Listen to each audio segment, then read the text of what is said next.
presentes, hoy les vamos a presentar nuestra prueba de aprendizaje motor denominada The Opposite Domain. Nuestros integrantes son Manuel Chávez, Luis Morales, Elizabeth Poblete, Scarlett Vidal y quien les habla, Dana de Soto. Siguiente.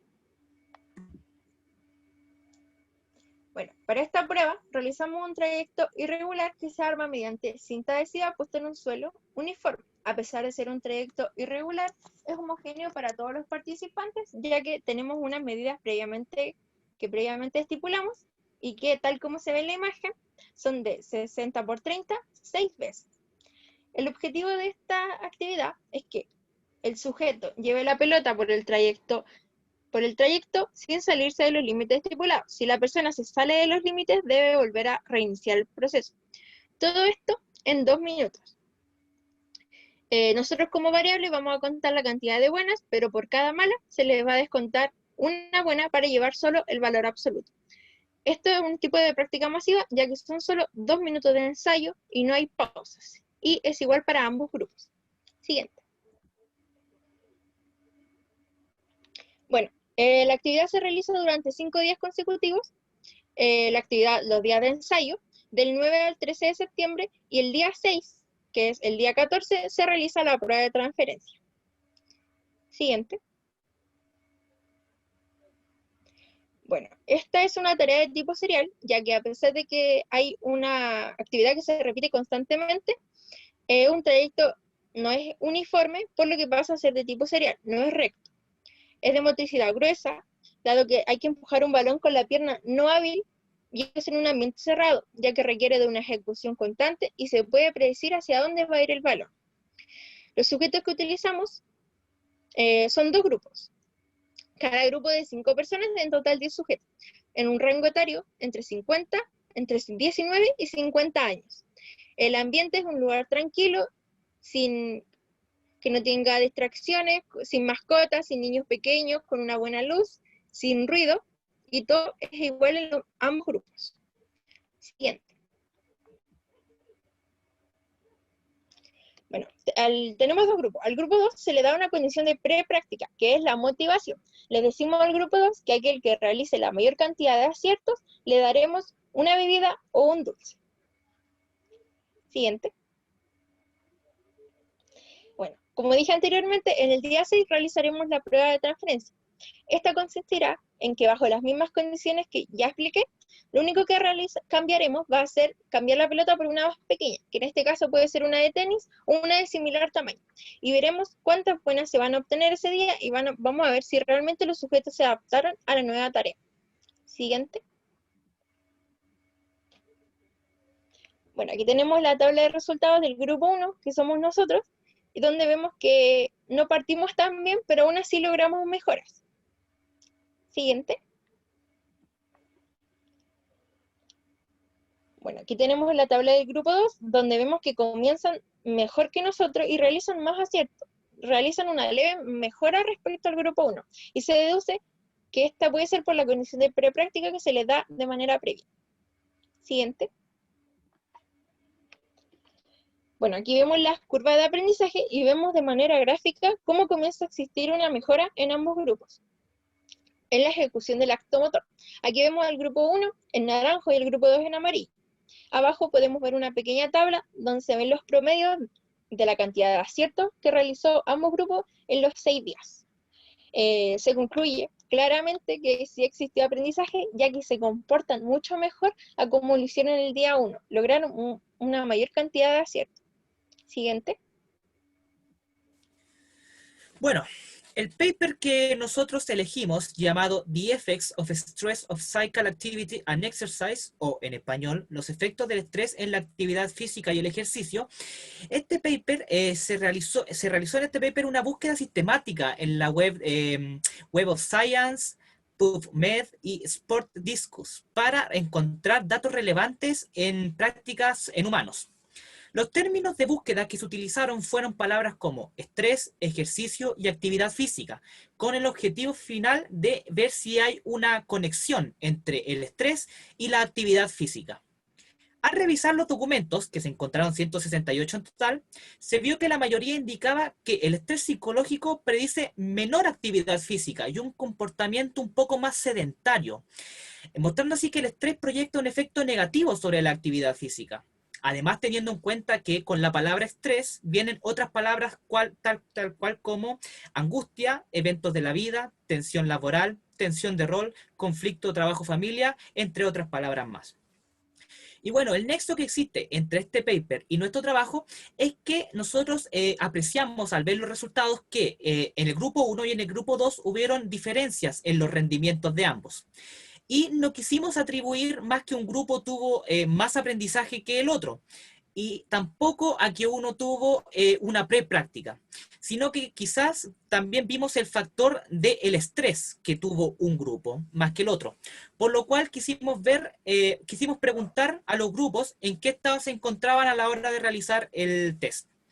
Se consultó al grupo 2 sobre su estado anímico, el cual respondieron que se encontraban bien, en su mayoría, la mayoría, 4 de 5 participantes. Y se realizó la misma pregunta al grupo 1, pero esta vez encontramos que en su estado anímico respondieron que se encontraron mal, se encontraban con problemas a la hora de hacer el trabajo, ya sea por problemas de la vida, por cierre de semestre, entre otras problemáticas, y quizás este fue un factor muy determinante a la hora de ver esta diferencia de rendimiento entre grupo 1 y grupo 2. Siguiente. Ya, ¿cómo funcionan los procesos cognitivos? Primero tenemos que entender lo que es el proceso cognitivo, que es el conjunto de procesos que nos van a permitir analizar y comprender lo que nos rodea. Tenemos distintas estructuras que serían el sistema nervioso central, lóbulo frontal, occipital y parietal, el cerebelo, el tronco encéfalo y por último la médula espinal. Y a continuación explicaremos más a fondo. Siguiente, por favor. Ya, primero tenemos lo que es el sistema nervioso central, que controla y coordina los estímulos que provienen del entorno. El lóbulo parietal sería el tacto, frío, calor y dolor. El lóbulo occipital, la información visual, lo que el sujeto va a percibir, lo que va a ver de su entorno y cómo este le va a influenciar a la hora de hacer el trayecto. El cerebro para poder mantenernos erguidos y mantener el equilibrio, es decir, el cerebelo lo que va a hacer es poder que la persona al hacer el trayecto no se caiga y no se va a llevar a un lado o para el otro. El lóbulo frontal ha ido evolucionando con el tiempo, permitiendo procesos como la anticipación de un ejercicio. Por ejemplo, si yo me equivoco, lo que va a hacer el conjunto al cerebelo es modificarlo. La memoria, establecer una meta que sería de un inicio a un fin, que él tiene que llegar al final sin salirse del trayecto. Siguiente, por favor. Tenemos lo que es el troncoencéfalo, que es el estado alerta y frecuencias cardiorrespiratorias. A mayor ejercicio, la frecuencia cardíaca y respiratoria va a aumentar. Y por último tenemos lo que es la médula espinal, que va a comunicar al cerebro con el resto del organismo, va a mandar las señales para que se modifiquen el acto motor. Siguiente. Bueno, ahora vamos a dar una explicación neurofisiológica sobre cómo se ejecuta este acto motor, la cual sería una parte sensorial y una parte motora. Siguiente, por favor. Vamos a iniciar con la vía visual, la cual es la encargada de procesar toda la información que proviene de nuestros ojos. En un inicio, la luz llega a la capa fotosensible conformada por los conos y los bastones y la excitará, la cual enviará un estímulo receptor que llegará a la capa media, donde la información será acumulada y convergerá hacia la capa ganglionar, en donde caerá donde sus respectivos campos receptivos. En la capa ganglionar saldrán proyecciones axónicas, las cuales corresponden a los haces temporales que se ven en rojo en la imagen, que son ipsilaterales, y los haces nasales, los cuales decursarán en el quiasma óptico, para posteriormente llegar al núcleo geniculado lateral. Desde aquí la información volverá a converger para ser más específica y se enviará hacia la corteza visual primaria para relacionarse con sus respectivas cortezas de asociación, ya sea B2, B4, B5, imagen completa. ¿Para qué nos sirve la vía visual? En primera instancia, mi sistema visual o mi vía visual, específicamente la vía de la parvocelular o del qué, me va a identificar qué estamos viendo. En este caso sería el balón y el trayecto a seguir. y mi vía magnocelular o del dónde me va a permitir identificar la profundidad a la que se encuentra el balón y cuando lo empiece a mover hacia dónde se está moviendo. Por favor.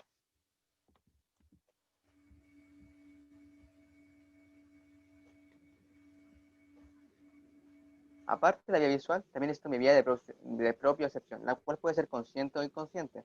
La propiocepción consciente es el saber identificar que un segmento de mi cuerpo, en este caso el pie, esté en una determinada posición.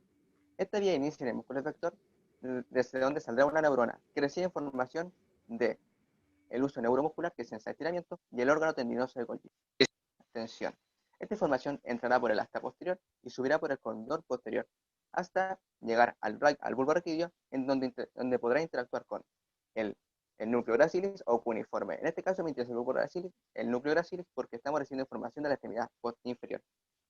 Aquí sinaptará con su segunda neurona, la cual decusará lo que se llama decusación sensitiva y se formará lo que se conoce como el lemnisco medial, el cual ascenderá por el puente, el mesocéfalo, llegará al tálamo en su posición ventroposterolateral y posteriormente se proyectará sobre la corteza.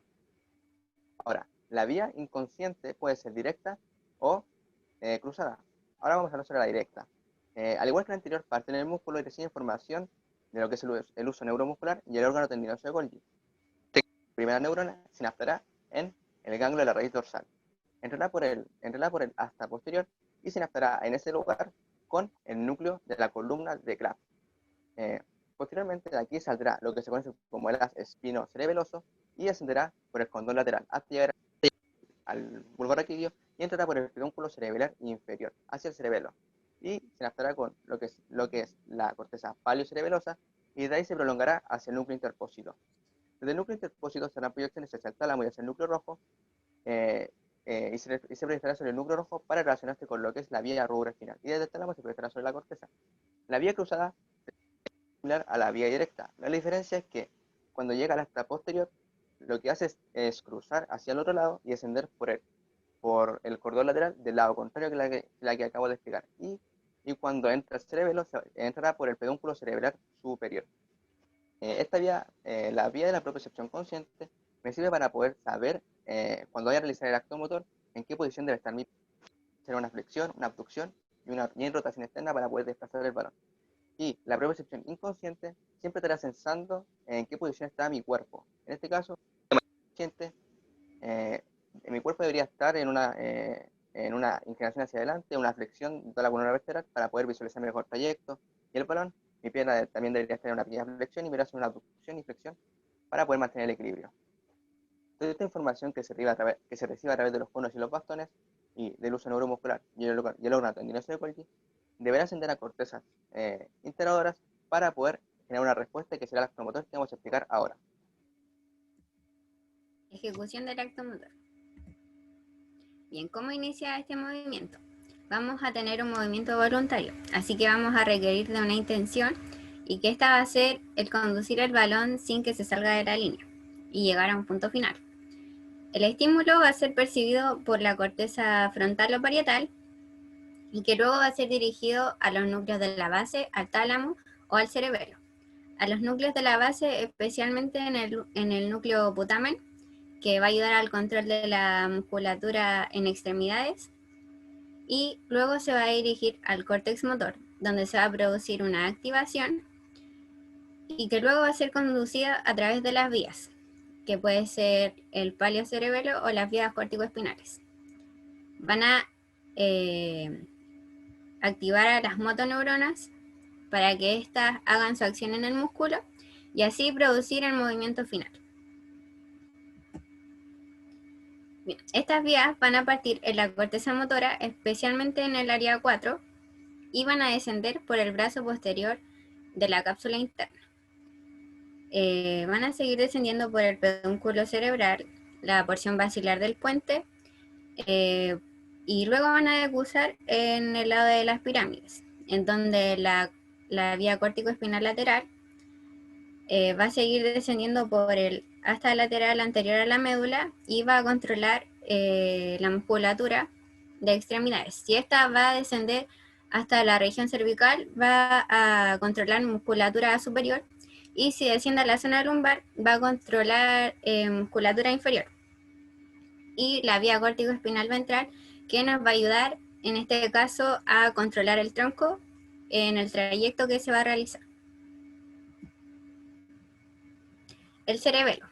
Bien, las funciones del cerebelo son coordinar la temporalidad de la actividad del movimiento, y esto lo vamos a relacionar con la conducción del balón para que haya una correcta coordinación, y también a graduar la fuerza junto con los núcleos de la base para cuando estemos conduciendo el balón no haya un exceso de fuerza y la pelota no se salga del trayecto. Porque si ocupamos mucho la fuerza, valga la redundancia, se va a salir la pelota del trayecto, y si también la llevamos muy despacio va a haber un descontrol del movimiento. Entonces va a ocurrir un monitoreo que se van a registrar los movimientos constantemente. También va a haber una corrección en donde se va a comparar la información de las vías con la información de la corteza, una coordinación, y también vamos a requerir un ajuste postural. Ya, el procesamiento offline y procesamiento online. El procesamiento offline ocurre cuando el sujeto no realiza la práctica, es decir, no realiza el acto motor, que es conducir la pelota durante el trayecto, es decir, está quieto. Se activan las estructuras de la ejecución del acto motor, como ya dije.